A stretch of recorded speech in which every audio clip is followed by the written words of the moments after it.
Alright guys, how you doing? And welcome back to episode 3 of Haggis and Horsepower in Forza Horizon 4. If you haven't seen the previous episode with the Jaguar CX-75, then the playlist link will be in the description below. But today, we are following that up with another James Bond edition car. It is the Aston Martin DB10, aka the pre-V8 Vantage, as I like to call it. Because you've got to admit, it looks a lot like the new car since that was based on this car. You get what I mean. But I have to say, this is absolutely glorious. In a more darker version of the colour I put on the Ford Focus RS wide body build. It's a very, very dark maroon colour. And all the other channels that I've been seeing driving this thing haven't really switched up the colour that much. It's either grey or like the blue that you've been getting. For me, I wanted to stand out a little bit, as I normally do, so I went for this glorious red. But right now, let's continue on with the tests, starting off with the paint options, funnily enough. Alrighty then, so here we are with the manufacturer colours. We've got this very nice icy bluish colour. It does actually look a lot more bluer than it does white. Very, very nice colour, but everyone has went for that. Then we've got more of a Spectre-like colour, sort of like the silvery grey and everything like that. Looks very cool indeed in proper traditional Bond style. And then we've got more of a 177 colour. This really reminds me of the 177. I do like the look of that, but just to give you some other like colour indications of what you could actually put with it. The black looks really, really nice as well. So does the white, but it makes the rear lights look a little bit weird in my opinion, since they're kind of whited out already. But some people might like that look. Now we can move on to the more ludicrous colours. And the orange does look okay, but the one colour I'm actually quite interested to find out is this one right here. This is basically the launch colour of the new Aston Martin Vantage. It does actually suit it quite well. If you want something bright and out there and everything, it kind of suits it. But then obviously you got like your blue, which looks very, very nice indeed. And then your pink and everything for your more feminine side. The red looks okay as well, but we are going to go for the glorious darker maroon red. So in terms of the price, all you have to do is purchase the James Bond car pack and you will get it for absolutely no pois, completely for free. But if you decide to sell it, it'll cost you 220 grand in the game to get it back. So moving on into the Forza Festa section of the video, and I have been looking forward to this for quite some time because it's an absolutely stunning car. I love the wheels on this thing right here, sort of like a spear-like, if you know what I mean. They look like really, really cool, very narrow spears, or something like Batman would throw, kind of like little blades and everything. I love the look of that. So along the side, it has this very, very wide arched rear end. I love cars like this, honestly. This is my particular genre of car that I love. Kind of like sports GT, super GT. That's because I adore front engine cars, rear engine. I just love going on road trips and games as well, man. So that is why I've kind of fallen in love with this style of car. Also, speaking of Aston Martins, please bring in the DBS Superleggera playground. I know it's a little bit early to start asking for DLC. Some of them have been leaked, I'm not going to mention. But yeah, some of the packs have been leaked, or at least the October one has. Must say, quite good cars in that one. But yeah, I really want the DBS Superleggera. But enough of that, let's keep on talking about the Aston. We've got to turn these lights on right now. I hit the wrong button, but yeah. We're going to do it anyway. Look at that, the little holes and everything on the bonnet. It looks really, really cool. And then we have the big 4.7 litre V8 used in the old Vantage S. Looks absolutely glorious. I love the clamshell style bonnet. And for the boot, we've got some mental things in here as well. Pretty damn cool. I think this is like the flamethrowers and everything he had on the car in Spectre. I'd love to see that in action if that is working in the game, but sadly I don't think so, because I think this game's rated E for everyone. So yeah, I don't think they would allow freaking flamethrowers coming out the car. So this is quite interesting. It's got a very, very, dare I say it, minimalistic interior, because there's hardly anything on that side. It feels like the passenger side's actually bigger than the driver's side. It feels like the driver's just been like nipped and tucked into here, but I love the freaking actual gauges and everything on this car. Look at that. That's absolutely glorious. Carbon fibre all around as well.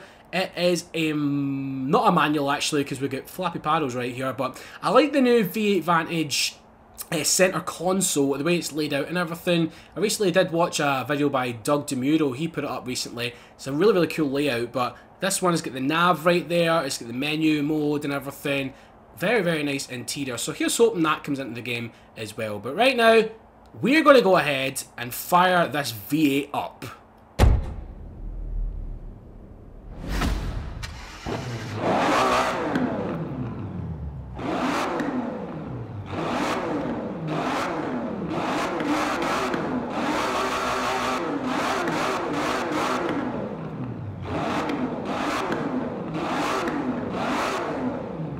That sounds very good indeed. Now, I have to say, the Vantages that we've been getting in the past few Forza games have been the V12 ones, so I don't think we've heard the V8 Vantage, like the modern day ones, yet in V8 form, so this is essentially what it is.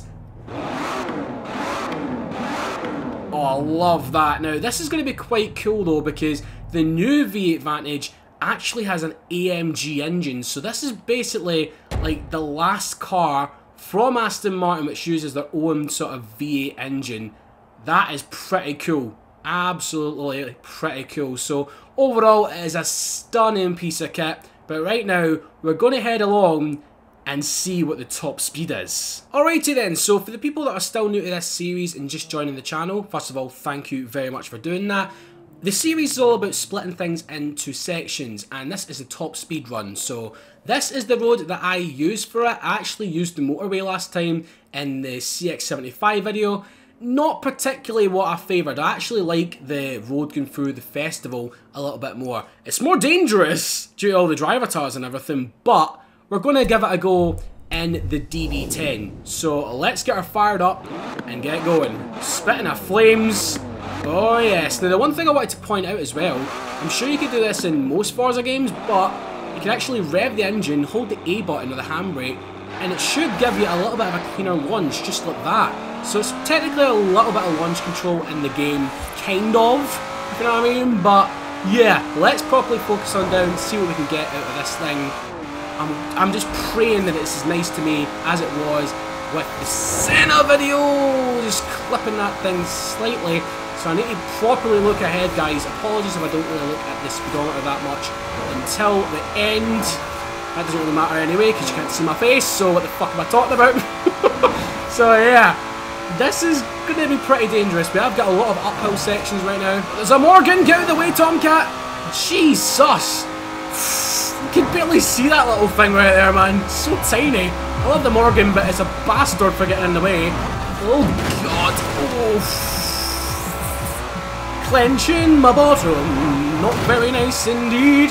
So what can we get up to? 100. Oh, we're nearly there. We're nearly there. Can we get 190? Get 190, please. Please, please. I need to brake. Oh. 186 we actually hit right there. So I don't know if we could get it up to the top speed in the game. We might be able to if we find like a straight enough piece of area, but I can't seem to find any right now. I mean, take a look on the map a little second. I mean, that is okay, but it's got a lot of freaking twisty corners and everything. And in the motorway right here, it does look relatively straight, but there is some severe corners which just freaking flings you off, man. Right, so after 2 attempts that I never bothered filming on 2 other roads, we didn't manage to hit the top speed. It seems like Horizon, dare I say it, is actually lacking a decent, proper bit of straight road. And I know that's ironic as fuck coming from me, because I'm one of the guys that complain there is enough twisty road, but it would be nice to actually have like one at least proper mental straight road, because the motorway has like twists on it and everything, and some of the major straightish roads have corners on it as well. So I've tried on the airport, but it's too small to get up to top speed, which is quite unfortunate. But at least I can report to you the actual top speed of the car. It is the magical 200 miles an hour in the game. Too bad we can't really get there at the moment.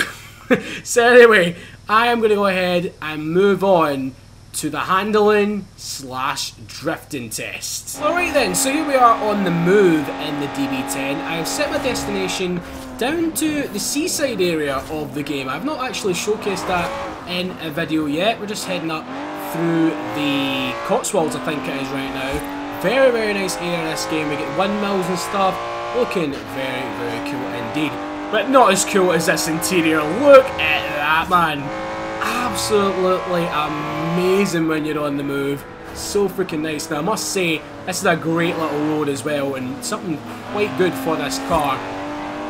Absolutely amazing. Now we need to brake, obviously. I didn't check my map there. We need to go this way. So this part of the map is a lot more open in terms of like the off-road capabilities of the cars and everything. Because I was driving my Focus RS the other day and I was just blasting down here, going across the fields and everything. It's a lot of fun. It's a lot of fun to do. But today we are testing out this Aston, so oh my god, that view. Jesus, that is nice. Very nice. So is the noise of this thing. Very, very good indeed. So anyway, let's get to the specs of this thing. As we know, it's got the 4.7 litre V8 from the Vantage S, not the new one. It is the old one, which sounds incredible. And it has got bang on 500 horsepower, and it also pumps out 412 pounds-feet of torque. Now 0 to 60 is dead and gone in 4.2 seconds, and as we all know, the top speed is 200 miles an hour. When you can. When you can. I'm not too sure when, but hopefully I can find somewhere in this game that can let you do that. Now, these B roads are actually properly testing this Aston Martin out, because the one little criticism that I have about it is kind of similar to the Jag CX-75. Wee bit understeery, man. It's a wee bit understeery at speed. I mean, we're not even going mental amounts of speed right now, but there is a little bit of a hint of understeer. And for a rear-wheel drive car, and that, it doesn't seem like it wants to kick out that much. It really, really doesn't, man. It just grips and grips and grips, which I'm not really complaining about, but at the same time, with a lot of grip, sometimes comes quite a fair tad of understeer. So yeah, I might need to fix the toe or something on this car, get properly into the tuning and everything of it, because I actually had to do that after the CX-75 video. I recommend you tuning it. It is so much better. This little road, man. I've not been on this one yet. This is cracking. Oh my god, my voice went up like hell there, but it is really nice. This is the sort of road I'm talking about, man, that I wanted in this game, like proper tight and twisty back roads.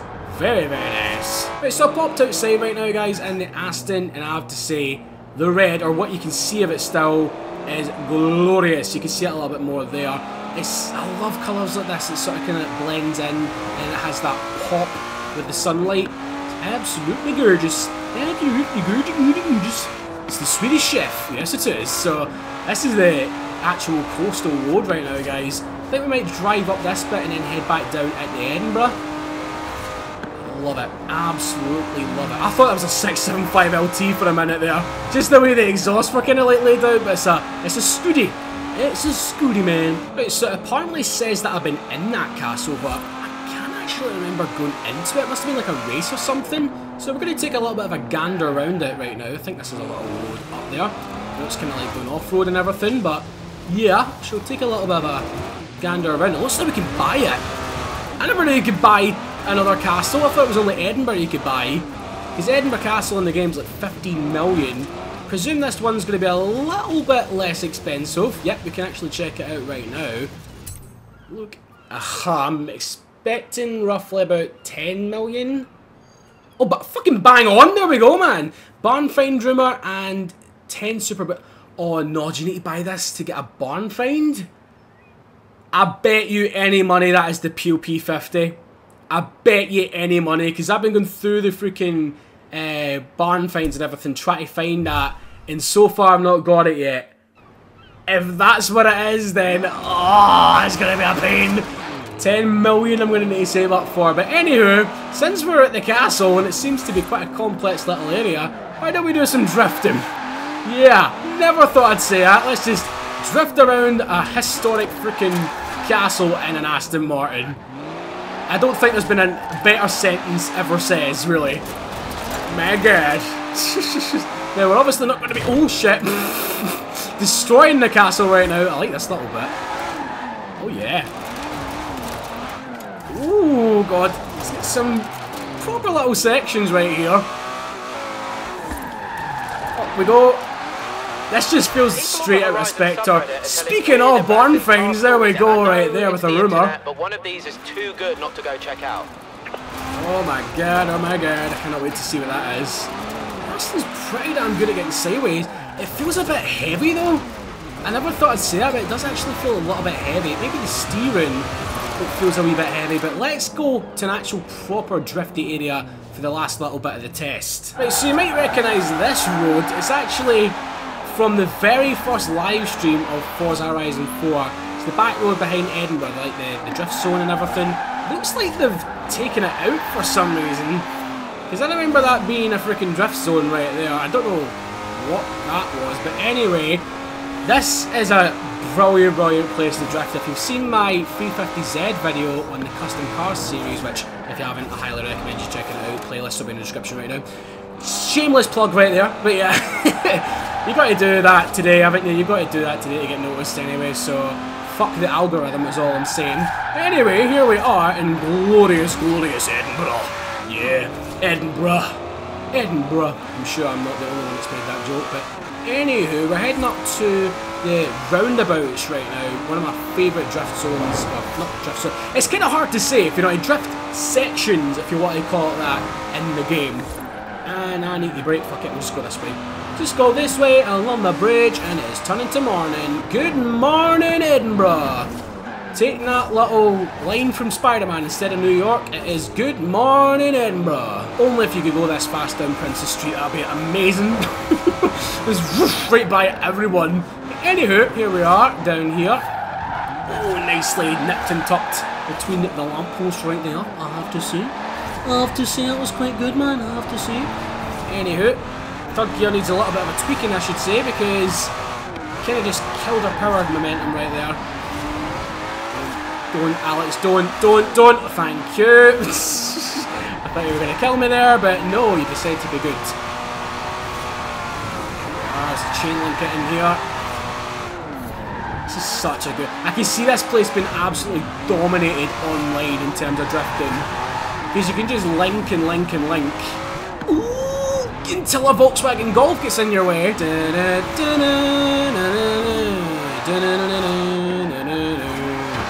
Oh my god! I crapped myself. That was very scary. Don't do that. So for it being built for one specific purpose, and that is to appear in one James Bond movie and then get crashed right into a river in Rome, this is amazing. Absolutely amazing, this car in Forza Horizon 4. So if you're a massive fan of GT cars like me and you like cruising around, drifting and everything, just generally having fun, getting sideways, you need to get this car. Only recommendation that I would do is maybe tweak the toe a little bit so it doesn't understeer as much when you're properly going for it in terms of like racing. And the other thing is put about 600 horsepower in it, because it definitely needs a little bit of a power upgrade. But apart from that, she is an absolute British bruiser. A beautiful, stunning, magnificent British bruiser. So for this video, I wanted to give it an extra cool ending, and I don't think it gets much cooler than this view right here. Look at that! That is the definition of patriotic as fuck right there. We get the fourth rail bridge in the background along with the other one as well. We get the whole city of Edinburgh right there. Wow, and we get the mountains in the back as well. And the Aston is looking absolutely gorgeous up here, man. So anyway guys, please do let me know what you make of the DB10 down in the comments section below. What colour would you have it in? I'm actually quite interested to know that, because I don't know if a lot of people are going to change it from the Spectre colours, but like me, I wanted to change it and just make it a wee bit different. So yeah, leave a like on the video guys, and all I really ask for is a wee share on the video as well. Just helps me out, helps the channel get noticed a little bit more, and ultimately helps me basically try to do this full time, if you know what I mean. That's the goal and stuff. So thank you very much for watching. From me and the Aston, we'll see you in the next one. I'm going to sit here for another few hours now and just admire that view. Bye bye.